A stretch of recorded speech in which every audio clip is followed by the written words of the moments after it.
Hey everybody, want to do a quick Cinebench run there.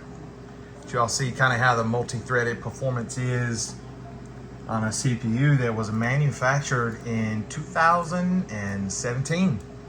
I know that's pretty crazy. The batch number on this one is actually L735. So it was manufactured the 35th week of 2017, which would make this CPU roughly over 7 years old. Thought that was kind of impressive. Here we go. And this is actually a retail 3175X, so that's definitely exactly what I wanted. Just more or less doing an update video. I've done some tuning. I've gotten to know this system extremely well. I have installed 192 gigs of Samsung B-Die. We've got this at 3800, 14, 14, 14, 34, 360, and a 1T command rate. The mesh is at 3.3 gigahertz. And that's another area I have been learning how to do, like, let's get my voltages. You know, one area on a platform I like to find out where I need to send voltages. Like, do I need to send extra voltage somewhere? Can I send less voltage somewhere?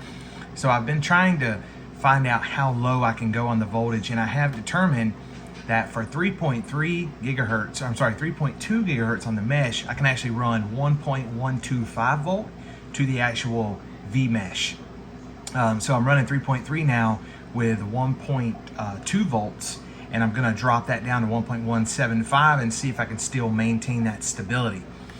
Too little voltage will show some weird things kind of happen, like you may open a game and the splash screen is like really laggy. The game will probably still work, weird stuff like that. So I found some good titles that help me find that initial stability and stuff like that. But this system will run a 1T command rate.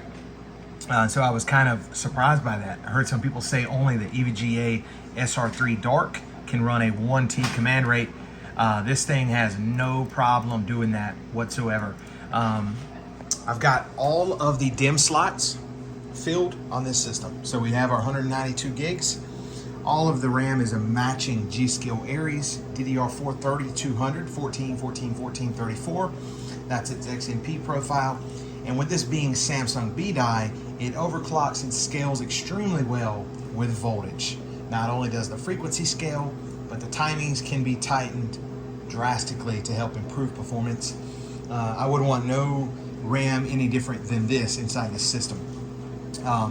This is pretty cool RAM because it is still manufactured even in 2024. I have seen kits manufactured in 2024. I don't know where someone can get it other than like eBay or on forums and things like that.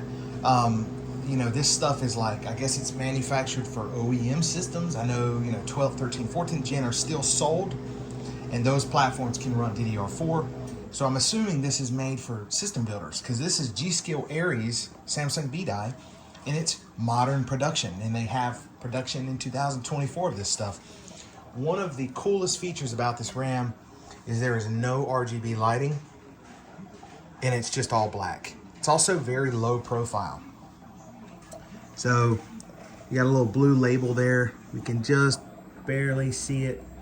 3214, 128 gig kit, and I'm running two matched 128 gig kits.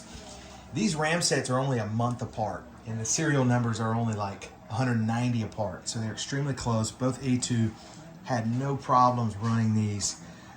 Essentially, they're identical, and the system is very reliable, very awesome platform. I did use some Flitz polish on the VRM block as well as the CPU block. You can see how shiny it is. Nickel can get a little dirty over time, but just an awesome looking platform. I mean, it looks like it means business with that CPU block and VRM block. And these things are strong. As far as CPU-Z benchmark, this thing is hitting like 20,500.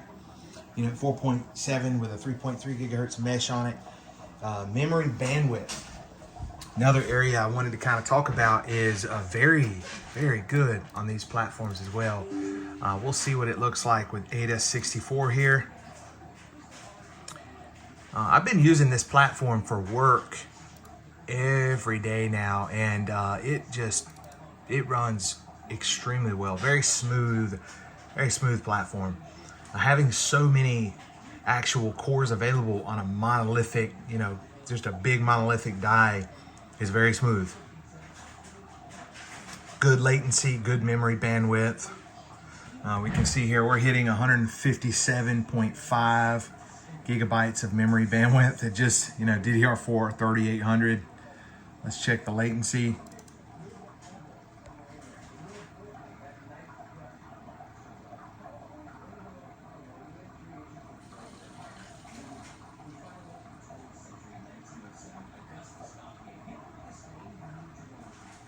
.3 nanoseconds on the latency. I mean, that is just awesome. That is some good latency on this thing.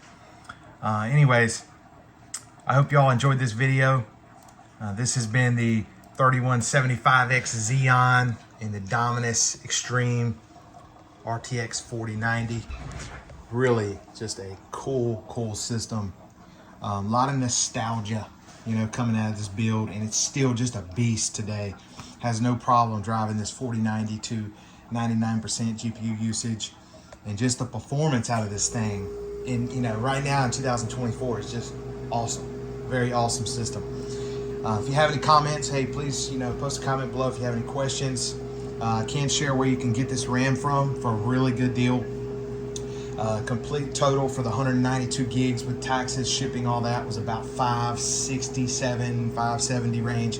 For 256 gigabyte of RAM, that's a great deal, especially considering it's Samsung B die. I'm not able to use the entire 256 gig because I don't have any more DIMM slots. This has 6 slots here, 6 on this side, right? But I appreciate you all watching. I hope you enjoyed. See you in the next one.